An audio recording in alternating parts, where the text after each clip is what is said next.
And greetings, my friends, patriots, lovers of democracy, truth, and justice, believers in peace, freedom, and the American way. Thom Hartmann here with you. And it is Thursday.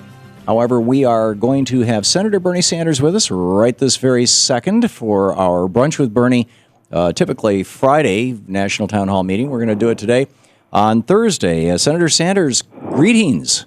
Good to be with you, Tom. Thank you. Before we get into the politics and your thoughts on the day, I just wanted to, if I may, let everybody know that my new book, The Crash of 2016, The Plot to Destroy America and What We Can Do to Stop It, is now available for pre-order at all the usual suspects, Powell's.com and Amazon.com and things like that. And that you were kind enough to write a blurb for it. It's 3 sentences long. Do you mind if I read it? Please. Okay. This is what Senator Sanders said. Thom Hartmann is right that America must invest in our transportation and energy infrastructure, promote renewable energy, and rethink the disastrous trade policies that have shuttered our factories and decimated our middle class. I hope his thoughtful ideas about what America needs and his loud and clear warning about where America is headed will wake us up before his prediction comes true. And Tom Hayden and Jeff Cohen and Richard Trumka and Van Jones and Leo DiCaprio, a number of other people have given nice blurbs for it, but yours was my favorite, Bernie. Thank you so much. Well, Tom, that's what I wrote, and that's what I believe. You are focusing, and have for many years, unlike many other people in the media, on the issues that face working families, and you have come up with many ideas as to how we can transform our economy so that it works well for everybody and not just the 1%. So I congratulate you on the book. Thank you. Thank you. And the book, again, is The Crash of 2016, and it's available today, starting today, for pre-order. So if you're curious, check it out. Anyhow, self-indulgent promos aside, what's going on in the world, Bernie? Senator Sanders. Self-advertising is always a good thing. Yeah, I suppose. A lot that's going on. I want to mention to folks what I know they already know, that on August 28th, we'll be celebrating the 50th anniversary of Martin Luther King Jr.'s extraordinary speech in Washington. And it seems to me, as we reflect on that, that there is much that King would have been proud of that has happened since his death. I mean, I suspect very strongly he would have had real doubts about this country electing an African-American president in that period of time and re-electing him with a good vote. And I think a lot of the legal barriers to segregation and discrimination have been broken down. God knows that we still have a long way to go, but I think as a nation, I think we should feel good about moving toward a day when we're judging people on their character, which is what King talked about, and not on the color of their skin, whether that's African Americans, whether that's women, whether that's gays, whether that's Hispanics, whoever it may be. I think as a nation we have made some real progress. But I think what the media often doesn't focus on in terms of King is that he was not only a great leader in terms of opposing segregation, but he was also very, very mindful of economic discrimination and inequality. And he talked during the course of his life about the need for radical economic and political transformation of America. And I hope that everybody remembers that when he was killed in Memphis, Tennessee, he wasn't there for a quote-unquote civil rights demonstration. He was there in defense of sanitation workers, the guys who collected the garbage, who were trying to form a union, who were receiving very low wages, whose working conditions were horrendous. Some of them had been killed on the job shortly before King was there. And he was fighting for their economic rights. And also, in the last months of his life, and again, it's not widely reported in the media, he was working on a Poor People's March. Do you remember that, Tom? I do. I was a kid, but I remember it very well. And what the Poor People's March was about is what King was saying. Again, this was not a quote-unquote civil rights issue. What he was saying is, I want blacks, and I want whites, and I want Native Americans, and I want Hispanics, and I want everybody in this country to come to Washington to fight against poverty. And he was saying that in a nation as rich as we were, how does it happen that so many children and workers are living in poverty? How does it happen that we are spending huge sums of money in the war in Vietnam then, or on military purposes, and yet we don't have enough money to provide health care, education, or take care of the needs of the most vulnerable among us? So the point that I want to make here is that King, of course, played an extraordinary role in breaking down the barriers of segregation. But he should also be remembered in ways that the media often chooses not to remember him as a great and valiant fighter for economic rights, not only for African Americans, but for all the American people, and also somebody who was concerned not only about the war in Vietnam in his time, strongly opposed to it, but against a very inflated military budget where he saw the needs in this country being ignored. So that's one of the issues that I hope we will think about as we celebrate the 50th anniversary of the March on Washington. Another issue that is gaining attention is that we're seeing a lot of young people who are working at fast food restaurants around this country are beginning to stand up and fight back against horrendously low wages. Many of these folks are earning $7.25, $7.50, $8 an hour. Often they're not even able to get 40 hours a week, and very often they have minimal or no benefits at all. And what they are doing in the fast food industry and raising these issues is really focusing a broader spotlight on one of the great economic crises of our country, which is not only that unemployment is much too high, but that a huge percentage of the new jobs that are being created are low-wage jobs at wages that people just cannot live on. And in fact, an increasing number of these jobs are part-time jobs. Something like 75% of the new jobs created during the last year are part-time jobs, less than 30 hours a week, often with no benefits. So I applaud these young people for standing up in the fast food industry, taking on McDonald's and Burger King. And clearly where that leads us is the need to have a much higher minimum wage than we have right now. Right now, the minimum wage is nationally $7.25 an hour. Many states have gone higher than that, including the state of Vermont, which is now at $8.60 an hour. But we should have a minimum wage of at least $10.10 an hour, and I'm working with Senator Harkin and some other people on that. Also, what we have learned recently is there are hundreds of thousands of American workers who are working for federal contractors with federal money that goes to contractors or subcontractors who are paid abysmally low wages, and that's an issue we want to focus on. So the bottom line here is that when we think about the economy, we often think about high unemployment, which is in real terms about 14%. It's much higher for people of color. It is higher for young people. But we should also focus on the fact that many of the jobs are low-wage jobs, and we need to substantially raise the minimum wage. Another issue that has been out there in the last week is there was a report from the folks who are working on global warming, the IPCC, and their report was leaked, and I guess it still needs more work. But what they are concluding, which is no shock to anybody, is that with 95% probability, global warming is man-made, despite what the Koch brothers and the well-paid people deniers are saying. And that also the real fear is that as the temperature of the planet rises, we're going to be seeing major cities in the United States and around the world being flooded or in some cases underwater. So global warming is an issue that we have got to stay focused on as well. It's our Brunch with Bernie hour a day early. You can give Bernie a call right now, our national town hall meeting. Brunch with Bernie, Senator Bernie Sanders taking your calls today on Thursday, right now live. This is the Thom Hartmann Program. And check out Bernie's website, sanders.senate.gov. And you can walk into your local bookstore and pre-order my new book, The Crash of 2016, today.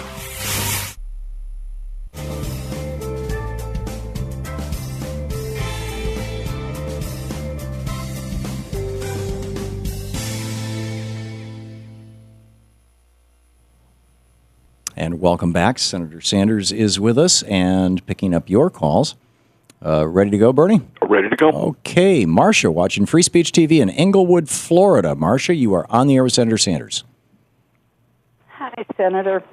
I just signed your petition today that went to President Obama. Can you hear me? Yes, can hear you. Hello? Yes, can hear you. The one that you and Elizabeth Warren put together. On the Fed issues. Yep. I added something, but I know that your petition is supposed to be for President Obama to ask the prospective head of the Fed. Yes. And I have a question for Obama himself. How would you feel about putting somebody in the Fed who would have the bankers and the Wall Street moguls shaking in their boots like Elliot Spitzer? And I think Obama needs to answer that. Well, Marsha, some of the names, I know Elliot Spitzer, and Elliot did a very, very good job when he was Attorney General of the state of New York and taking on Wall Street. No question about it. You have other folks out there, Robert Reich, former Secretary of Labor. You have Joseph Stiglitz, Nobel Prize-winning economist, and others. But your point is absolutely well taken. We have got to deal with Wall Street. What we cannot have is somebody like a Larry Summers, who is part of the Wall Street problem, as opposed to somebody who's going to have the guts to stand up for working Americans and take this unbelievably large and powerful entity called Wall Street on. Without rattling off a whole bunch of boring statistics, what everybody should know is that after we bailed out the crooks on Wall Street because they were too big to fail, without exception, every one of the major financial institutions is larger today than they were before we bailed them out. And if anyone who thinks that the day may not come when we're going to have to bail them out again, I believe those people would be mistaken. You have folks on Wall Street who have unbelievable concentration of ownership in terms of our economy. The six largest financial institutions have assets of over $9 trillion, which is equivalent to two-thirds of the GDP in America. They write two-thirds of the credit cards in this country, half of the mortgages, 95% of the derivatives. These guys are living in a world unto themselves, which constitutes the largest gambling casino in the history of the world. And instead of providing capital to small and medium-sized businesses so that we can create jobs and produce products and services, they are in a world of their own whose only function is to make as much money as they possibly can, and that is what they're doing right now, record-breaking profits at many of these financial institutions. So we need somebody to stand up to Wall Street to make sure that the Fed is addressing the crisis of unemployment, high interest rates for credit card holders, et cetera, et cetera. So I certainly agree with Marsha about that concern. Okay. How much time do we have before the break? Oh, just 1 second. Perfect timing, Bernie. We'll be right back with more of Senator Sanders, more of your questions for Senator Sanders in just a second. Stick around. We'll be right back. More of Brunch with Bernie here on the Thom Hartmann Program. Welcome back to the place where smart people get their news. The Thom Hartmann Program, and it's our Brunch with Bernie. Today, it's Thursday, yes, and we're live, and Senator Sanders is with us a day early today, so he's taking your calls in our National Town Hall meeting, Brunch with Bernie. And Tony in Dana Point, California, you are on the air with Senator Sanders. Good afternoon, Tom and Senator. It's an honor. My question is, Senator, is there a way that we could make a law or come up with a law where the investment banks that have fiduciary responsibility, like the FDIC, that they'd have to put it in their title or letters, or does that make sense? I'm not sure that I understood the question. The fiduciary responsibility, in other words, the investment firms that put their clients' investments ahead of their own. Oh, I see. Okay. Yes, of course. Congress can pass any law that it wants to, and I think what Tony's concern is that at the end of the day, what many of the Wall Street concerns are worried about is their own money, less so than their clients, and I think he's certainly right about that. Okay, Laura in Sebring, Florida, you're on the air with Senator Sanders. Hello, Senator Sanders. I wanted to ask a question. I'm a little bit confused. When they passed the Affordable Care Act, didn't they make that mandatory spending? I mean, how can you defund something that's mandatory?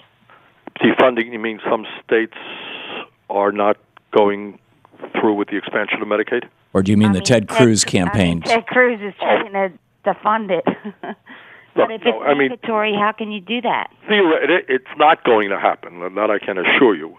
Theoretically, it can happen. I mean, if the United States Congress decided to defund Social Security or Medicare tomorrow and the president signed the bill, that's what would happen.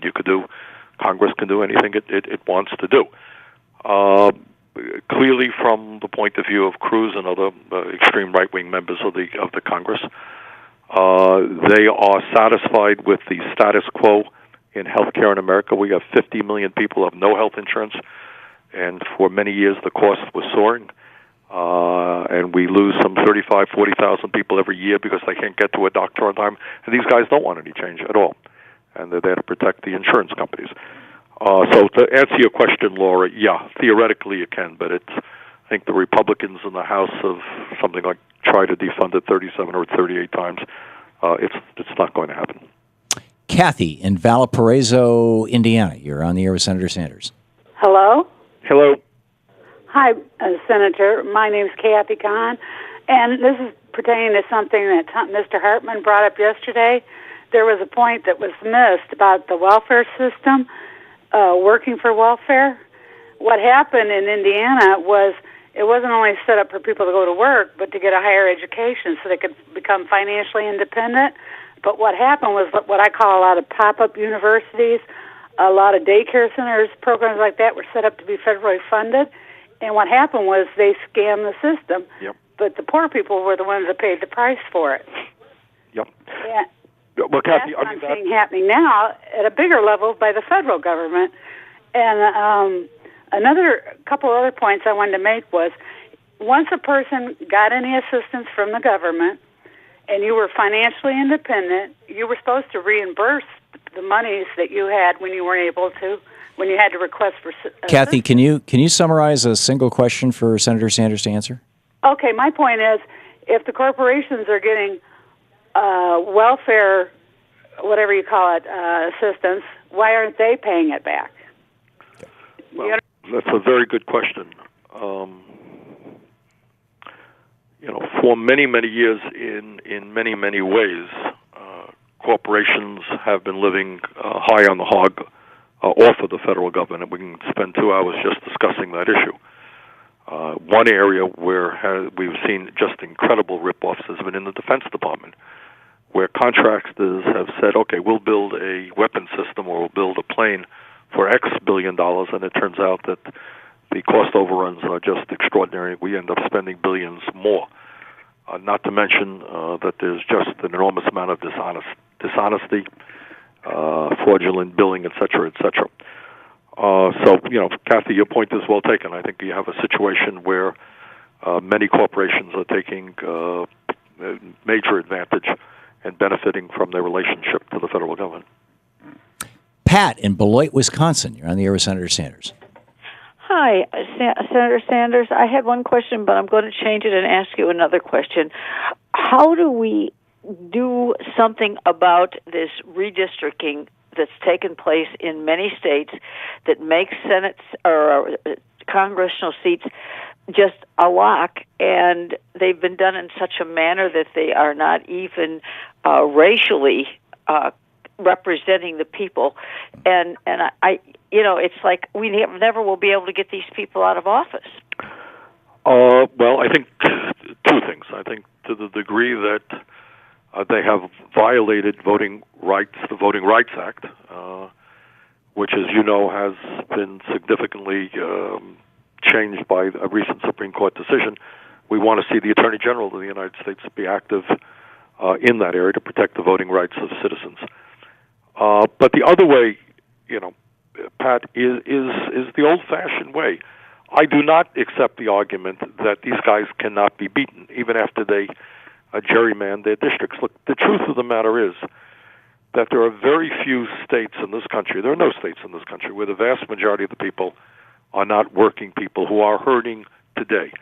And what the right wing has done a brilliant job on is deflecting attention from the real issues impacting people, and that is low wages, unemployment, lack of educational opportunity for their kids, inadequate health care, and so forth and so on, and move that into issues like gay rights or guns or abortion and so forth.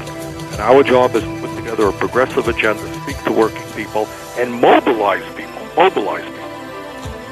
We're celebrating the 50th anniversary of the March on Washington. You're listening to the Thom Hartmann Program. Call 866-987-THOM. Finish your thought there, Bernie. Well, I think we're celebrating the 50th anniversary of a time when hundreds of thousands of people flocked to Washington to demand justice.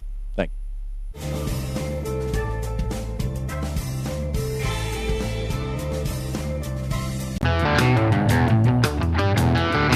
It's Talk Media for the rest of us, the Thom Hartmann Program. And today, a day early, we're doing Brunch with Bernie. Senator Bernie Sanders on the line with us. You're still here with us? I am right here. Great. In fact, I forgot to put you on hold during the break. My apologies, although you were potted down, so all is good.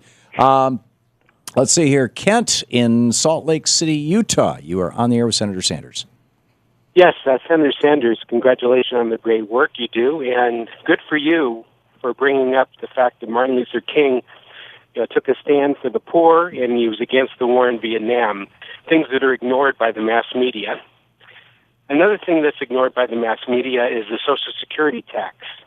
And my question is, how come I don't hear progressives bring up the fact that if somebody makes over $113,700, after that they don't have to pay any more Social Security tax?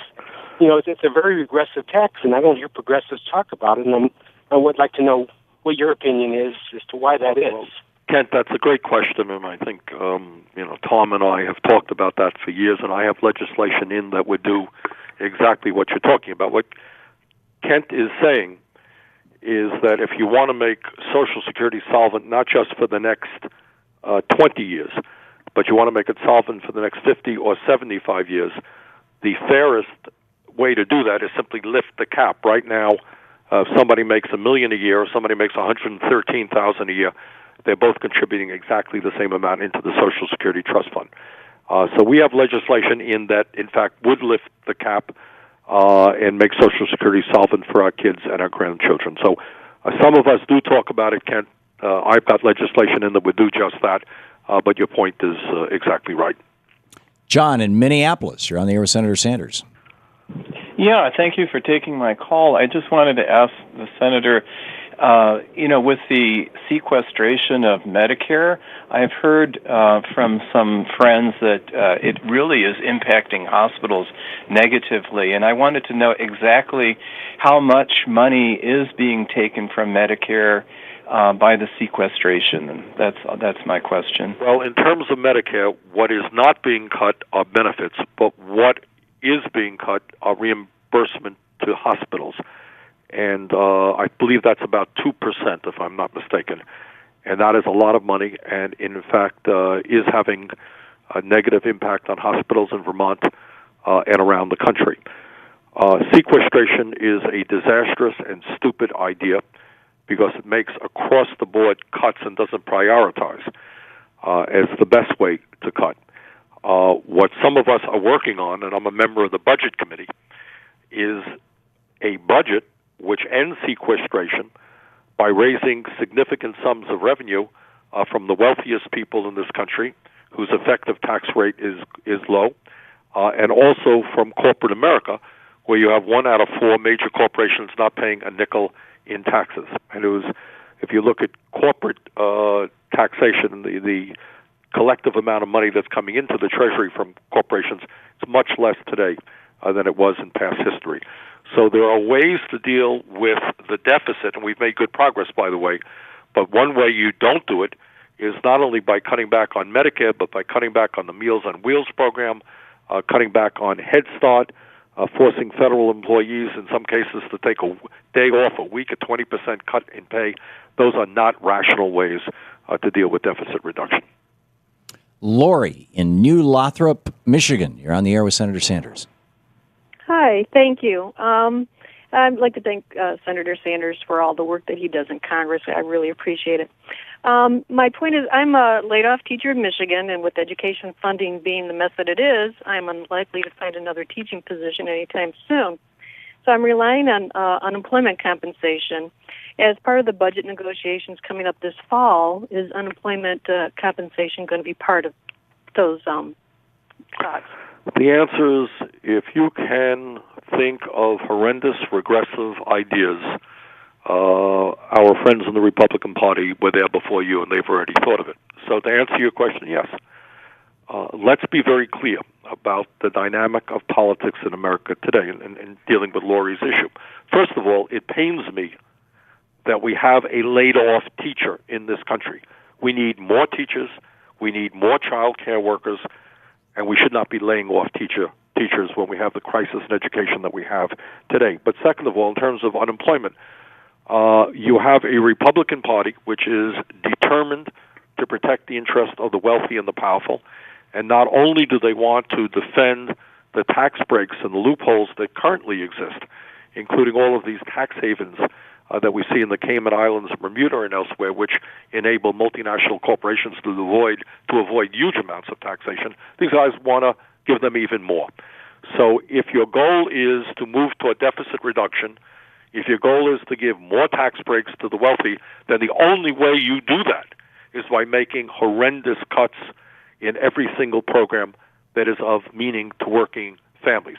And that's precisely what the Ryan budget in the House of Representatives does. That's what the Republican budget does.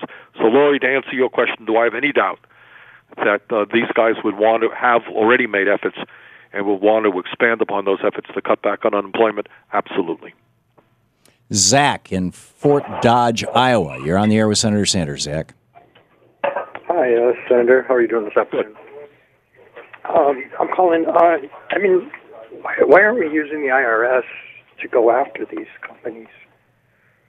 I mean, it seems like our government's kind of got the tools. And I mean, if we can target specific groups with the IRS, why aren't we? Well, the answer is, let me respond to that in two ways, Zach.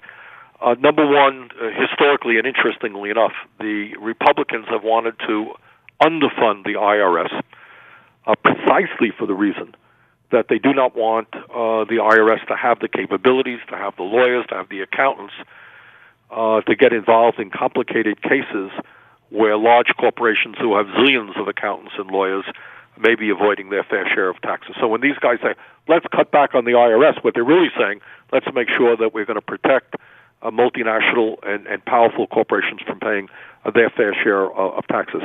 Second point is that in some cases it is not an issue of the IRS. In some cases, what companies are doing who are avoiding taxes, and if you go to my website, sanders.senate.gov, you will find, I think we have a page there just devoted to the many, many companies that pay nothing or very little in taxes.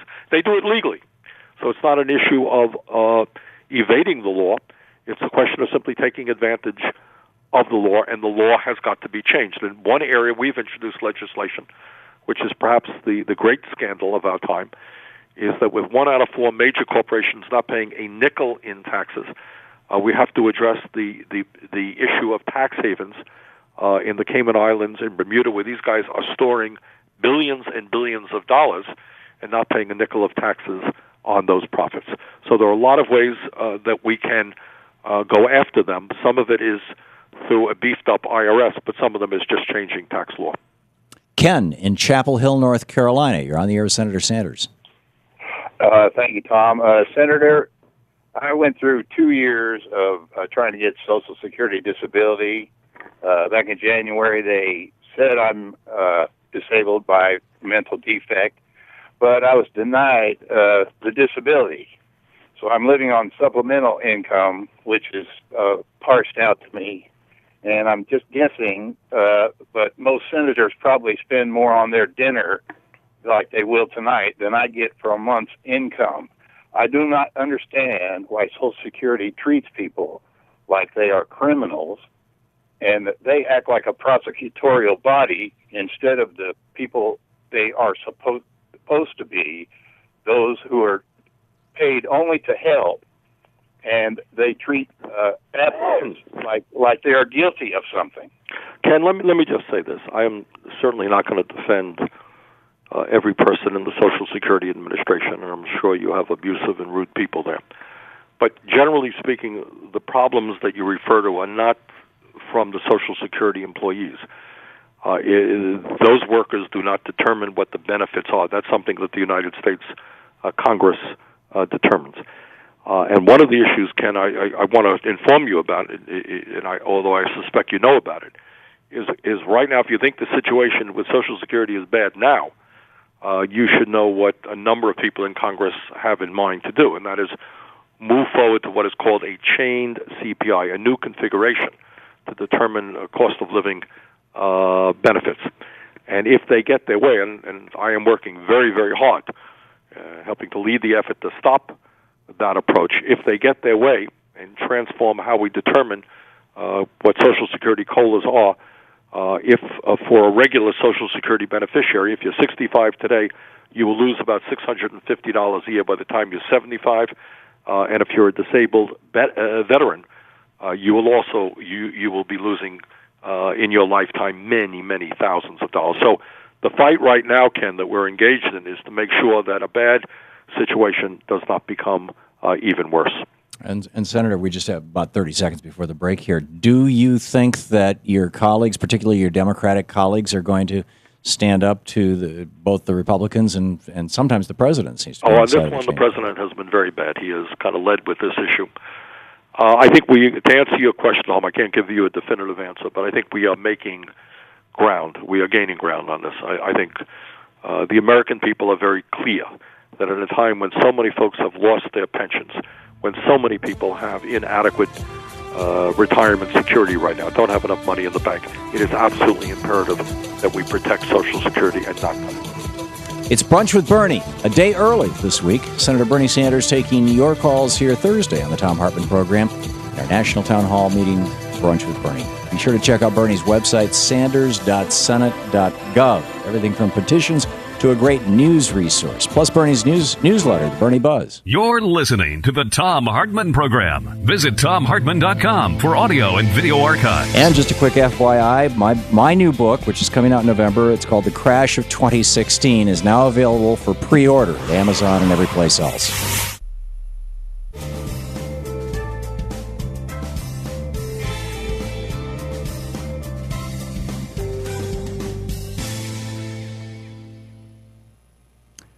Welcome back. And Bernie, Yep. Okay, Melody in Lenexa, Kansas. Am I saying that right, Melody?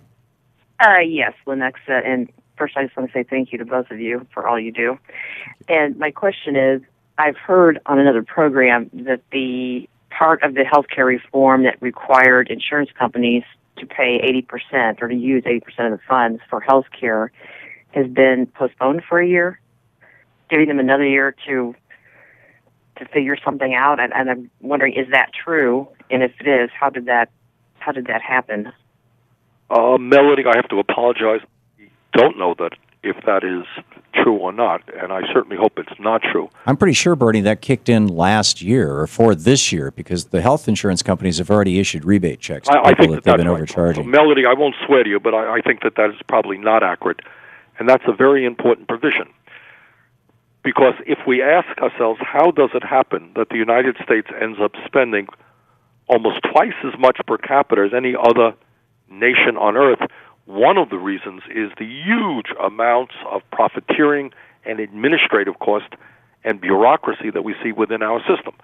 So the goal there is to say, which is a fairly conservative request, I think, that at least 80% of a healthcare dollar be actually spent on healthcare rather than bureaucracy or advertising or profiteering. Okay. Andy in San Francisco, you're on the air with Senator Sanders. Andy?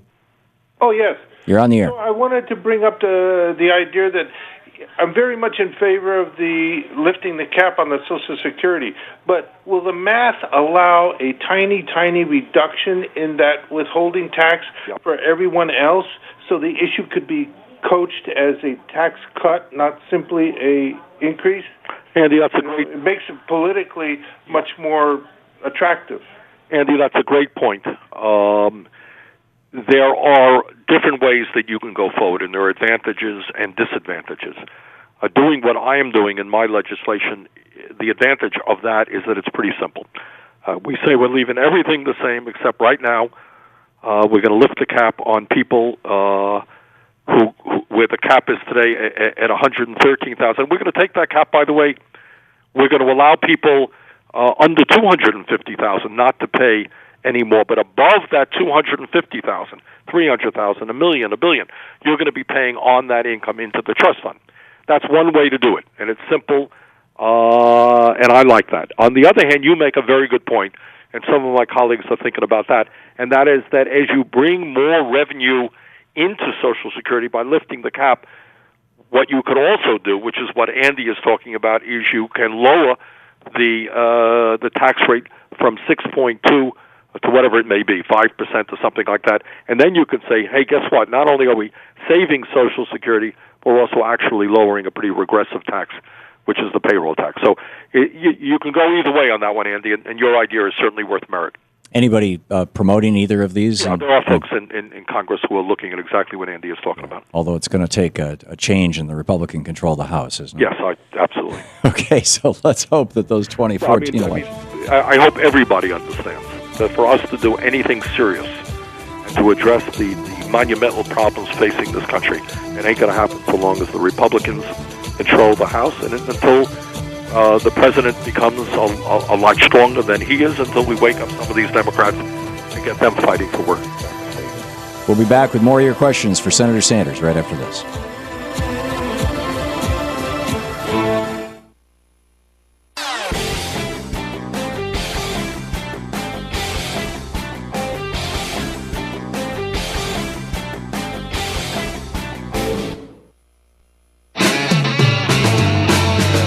Welcome back. It's our Brunch with Bernie hour, a day early here on the Thom Hartmann Program. Thursdays, Senator Sanders taking your calls, and Joan in Auburn, Washington. You're on the air with Senator Sanders. Hello? Yes, you're on the air. Oh, well, first of all, Senator Sanders, I want to thank you so much for all the work that you do on our behalf. We really appreciate you.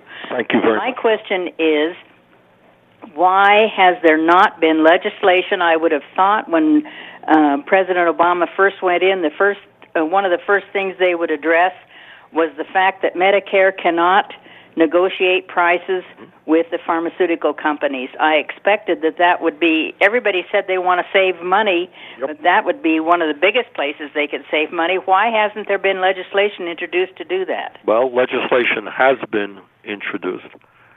And in fact, legislation has been discussed for a long, long time on that issue.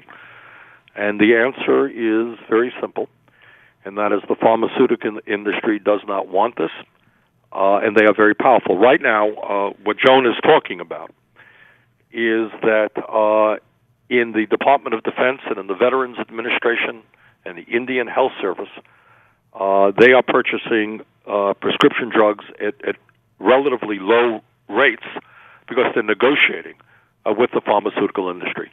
When the Medicare Part D legislation was written by Republicans, by and large, they were very explicit about making sure that we protect the profits of the pharmaceutical industry and not negotiate prices. But Joan is exactly right. If we negotiate prices, we can save substantial sums of money for the government. And in general, beyond that, we've got to end the absurdity of Americans being forced to pay by far the highest prices in the world for their prescription drugs. It is a very serious health problem in this country because if you talk to doctors, they will tell you that quite often their working-class patients are simply unable to afford the prescription drugs that these doctors are prescribing. Robert in Chicago, you're on the air with Senator Sanders. Robert? Hello. Hey, you're on the air. Okay, thank you for taking my call, and my applause to Senator Sanders and to you, Bernie, and to you, Tom. Thank you. I wanted to ask Senator Sanders' opinion of one of my pet peeves is that we need to increase the amount of exposure that we have from our legislature. The FDR proposal that Tom talks about many times. When FDR talked about a new Bill of Rights, I think that 5 important things could be added as amendments to our Constitution that would bring this about. As Tom talks about the amendment that people that money is not speech, and that corporations are not people. Those two. Yep. We need a third amendment that I would like Senator Sanders' opinion about. That every single dollar that is added to a campaign of an elected official must be exposed as to the source of that single dollar. Okay, Robert, that's a lot. Let's let Bernie comment on these things. Thank you, Robert. Very important questions. Very important questions. It would take us more time than we have to really get into them. The first point, I think, has to do when Roosevelt was alive. He talked about an economic Bill of Rights. An economic Bill of Rights. You know, there's a lot of discussion now from my conservative friends about freedom. Freedom. And you got many Republicans today, and this is really true, who not only oppose raising the minimum wage, they oppose the concept of the minimum wage. Because their definition of freedom is that if you're in a high unemployment area and somebody will hire you at $3 an hour, that's freedom. Because the government is not involved, there is no minimum wage, and you and your employer have just worked it out, and you are working for $3 an hour. That's freedom. And if you are working 60 or 70 hours a week without overtime, that's freedom, because the government shouldn't be involved in mandating overtime, or if the working conditions in your establishment is terrible. That's freedom. Well, I think what Robert is talking about is a very fundamental and philosophical discussion that we need to have. If you today are unemployed and you don't have a job and you don't have any income, are you a free person? What does freedom mean? If you are sick and you can't get into a doctor's office, is that what freedom is about? And I think what most Americans understand, not all, to be sure, is that freedom is not just the right to vote every 4 years, although many of our Republican friends are working hard to disenfranchise many, many people. It's not just freedom of speech, especially at a time when the corporate world controls a lot of radio and television and the Internet. But freedom also means basic economic rights. That if you are one of the vast majority of the American people struggling to keep your heads above water, if you can't afford to send your kid to college, if you can't afford to pay your rent, your mortgage, are you really living in freedom? What does freedom mean? And I think there are other countries around the world that understand that economic security is an essential part of what freedom is about, that people have a right to have health care. That if you don't have a job, they have a right to a strong unemployment compensation system. That when you get old, you have the right to a strong retirement program. That if you are a baby, in a sense, you have the right to get good quality child care, so you have a fair start in life. So I think, Robert raises a question, Tom, that, maybe at some point we could spend a whole program on, and that is, what does freedom really mean? And does it go beyond simply the political right to vote or the right to read what you want? That's freedom. That's important. People have fought and died for those freedoms. But I happen to believe that when you talk about freedom, you're also talking about economic rights as well. And FDR did talk about that. That was a brilliant soliloquy. Senator Sanders, Bernie, thank you so much for being with us today. My pleasure. Take care. Great having you. And don't forget, you can check out Bernie's website at sanders.senate.gov. And you can check out my brand new book. It's pre-released today, The Crash of 2016, at your favorite bookseller. Check in with your bookstore or online store, whatever you'd like. The Crash of 2016 by Thom Hartmann. We'll be right back.